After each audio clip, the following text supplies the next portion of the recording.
Friend यहाँ पर जैसे कि आप देख सकते हो, मेरे स्क्रीन पर दिख रहा होगा आप लोगों को, यहाँ पर हमारे एक ऑडियंस है जिनका नाम है सन्नी कुमार। ठीक है, ये हमारे ऑडियंस जो है वो मुझसे पूछे है कि सर मैं सेंट्रल बैंक ऑफ इंडिया में अगर 15 लाख रुपया MIS स्कीम में लगाता हूं तो मुझे हर एक महीना कितना ब्याज मिलेगा।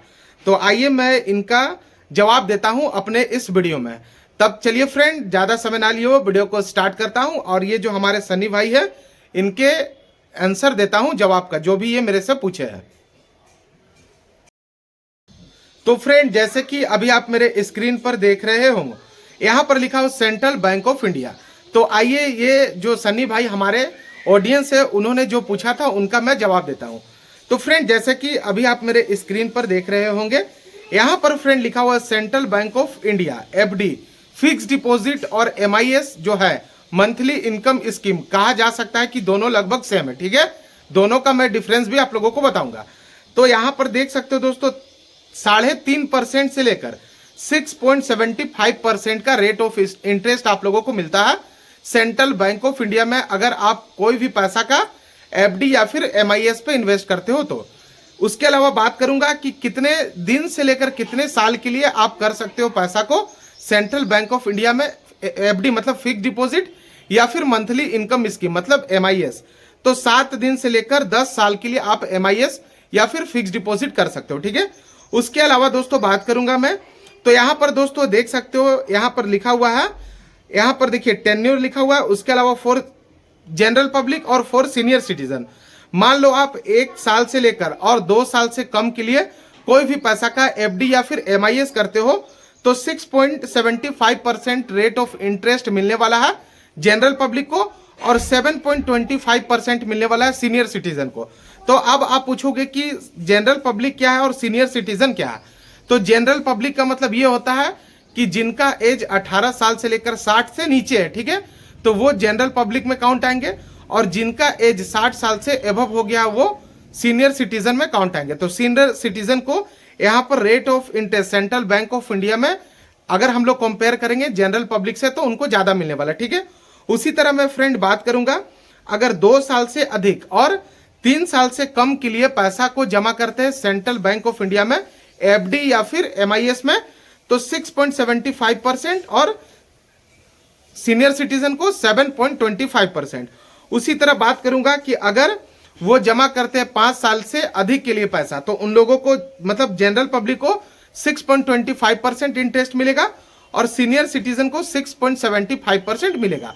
ये जो रेट ऑफ इंटरेस्ट देख रहे हो दोस्तों, इसमें 19-20 थोड़ा सा हो सकता है। तो चलिए अब मैं आगे बताता हूं, ये जो हमारे सन्नी भाई है इनका क्वेश्चन का मैं आंसर देता हूं कि उनको कितना मिलेगा वो अगर 15 लाख रुपया को MIS करेंगे सेंट्रल बैंक ऑफ इंडिया में तो हर एक महीना कितना ब्याज आएगा।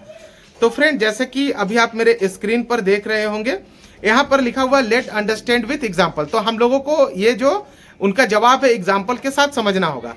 तो फ्रेंड जैसे कि आप यहाँ पर देख रहे हो मेरे स्क्रीन पर, मिस्टर एक्स नाम के कोई भी 65 साल के व्यक्ति है सन्नी भाई के घर में। ठीक है, मान लेते हैं मिस्टर एक्स नाम के 65 साल के कोई भी व्यक्ति है सन्नी भाई के घर में। अभी का रेट ऑफ इंटरेस्ट जो है सीनियर सिटीजन के लिए 7.25% है। ठीक है, ये रेट 19-20 हो सकता है, थोड़ा सा ज्यादा भी हो सकता है, थोड़ा बहुत कम भी हो सकता है। ठीक है, एग्जैक्टली अभी का बताऊंगा तो 7.25% है, इससे कुछ हो सकता है 19-20 दोस्तों। ठीक है, इसके अलावा बात करूंगा इन्वेस्टमेंट अमाउंट का, तो वो 15 लाख रुपया को MIS में इन्वेस्ट करते हैं, मतलब मंथली MIS का मतलब होता है मंथली इनकम स्कीम। इसका मतलब ये होता है कि कुछ पैसा को आप बैंक में कुछ पीरियड के लिए जमा कर दोगे और उसका ब्याज आप लोगों को हर एक महीना मिलेगा। ठीक है, मान लो 15 लाख रुपया को वो कितने साल के लिए जमा करते हैं, तो आप यहाँ पर मेरे स्क्रीन पर देख रहे हो कि 5 साल के लिए वो जमा करते हैं। तो 5 साल में उनका इंटरेस्ट कितना 15 लाख पे बनेगा, तो 6,43,122 रुपीज के आसपास बनेगा।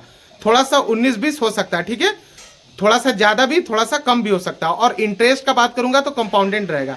ठीक है, उसके अलावा बात करूंगा अगर मान लो वो FD करते, ठीक है, मान लो 5 साल के लिए वो FD करते तो उनको मैच्योरिटी डेट पर कितना मिलता है, वो 15 लाख रुपया जमा किए थे तो मिलता है 21,83,122 रुपया के आसपास उनको मिलता है। ठीक है, मैच्योरिटी डेट पे, लेकिन वो तो क्या कर रहे हैं, तो MIS कर रहे हैं, वो फिक्स डिपॉजिट नहीं कर रहे हैं। तो अगर मैं बात करूंगा 5 साल में कितना महीना होता है, तो 5 साल इक्वल्स टू 60 महीना होता है, 60 महीना होता है 5 साल में, ठीक है। तो उन लोगों का ब्याज देख सकते हो कि 5 साल में 6,43,122 रुपीज के आसपास बन रहा है, ठीक है। तो अगर मान लो मैं इसे डिवाइड करता हूं 60 से, तो लगभग आप लोगों का यहाँ पर देख रहे हो 10,718 रुपया के आसपास आप लोगों को पर मंथ 15 लाख रुपया पे ब्याज मिलेगा, ठीक है। मैं आप लोगों को यहाँ पर एक बार और बताता हूँ, ठीक है। ये जो ब्याज देख रहे हो आप 10,718 रुपया आप लोगों को पर मंथ ब्याज मिलेगा। लेकिन अगर बात करूंगा ये 15 लाख रुपया का, तो ये 15 लाख रुपया आप लोगों का जमा रहेगा बैंक में, ठीक है। जब मैच्योरिटी डेट पूरा होगा तो ये 15 लाख आपको रिटर्न कर दिया जाएगा। और ये जो ब्याज है आप लोगों को महीना महीना करके कितने साल तक मिलेगा, तो 5 साल तक मिलेगा। यहाँ पर मैं आप लोगों को एक और एग्जाम्पल देता हूँ। मान लो जैसे कि कोई इंटरेस्ट का कारोबार जैसे करते हैं, तो वो क्या करते हैं, 1 लाख हो गया या फिर 2 लाख या फिर 50,000 किसी को इंटरेस्ट पे दे देते हैं। जैसे मान लो 1 लाख रुपया कोई भी पर्सन किसी को इंटरेस्ट पे देता है 5% पे, तो 1 लाख का 5% कितना होता है, 5,000 रुपया, ठीक है।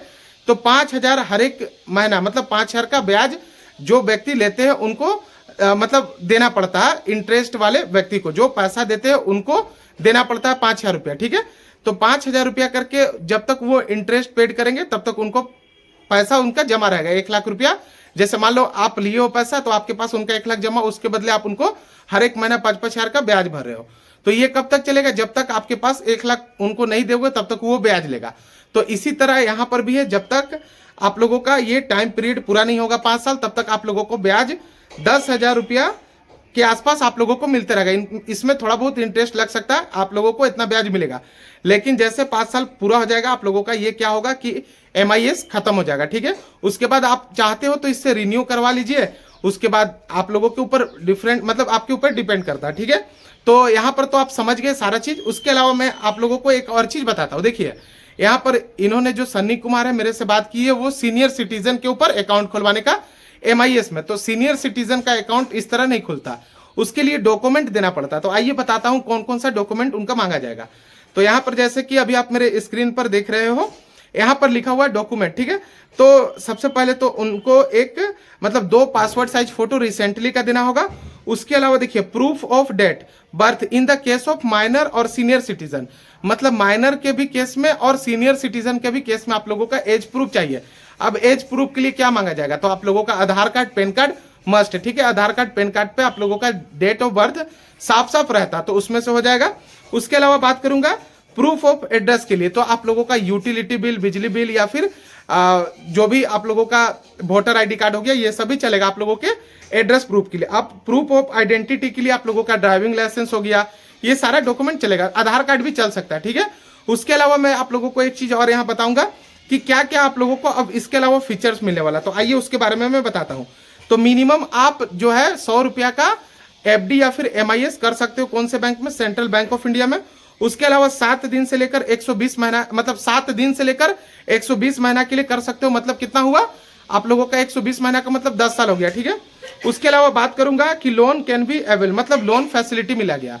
मान लो आप लोगों को इन फ्यूचर लोन का भी जरूरत है, तो आप लोग 80 से 90% अपने फिक्स डिपॉजिट पे या फिर MIS पे लोन ले सकते हो, ठीक है। यहाँ पर 2 तरीका है, ठीक है। मान लो अगर आप एक तरफ से फिक्स डिपॉजिट कर दिए पैसा को 10 लाख या फिर 20 लाख या फिर 15 लाख का, चलिए सन्नी भाई का ही एग्जाम्पल को समझेंगे, 15 लाख का कर दिए, 15 लाख का आप लोन भी ले लिए, ठीक है। तो एक तरफ क्या हुआ आप लोगों का 15 लाख जमा हुआ, उसका भी इंटरेस्ट आएगा, अब तरफ लोन भी आप ले लिए 15 लाख, ये भी हो जाएगा, ठीक है। ये भी फैसिलिटी है, इसमें भी आजकल बहुत सारा आदमी करते हैं इस टाइप का। उसके अलावा बात करूंगा नॉमिनेशन फैसिलिटी का, तो ये तो आप लोग समझ सकते हो, जैसे कोई भी फिक्स डिपॉजिट या भी कोई भी मतलब स्कीम में आप पैसा वगैरह जमा करते हो, तो आप लोगों का नॉमिनी को एक चुनना पड़ता है, जिसके नाम पे आप इन फ्यूचर अगर मान लो आप लोगों को कुछ हो जाता है तो वो पैसा आप लोगों के निकाल सकते हैं। तो उम्मीद करता हूं दोस्तों आप लोगों को सारा कुछ समझ में आ गया होगा। अगर कोई भी मन में डाउट होगा तो मेरे से कमेंट बॉक्स में पूछ लीजिएगा। तो चलिए अभी तक के लिए इतना ही। उम्मीद करता हूं भाई सन्नी भाई आप अच्छे से समझ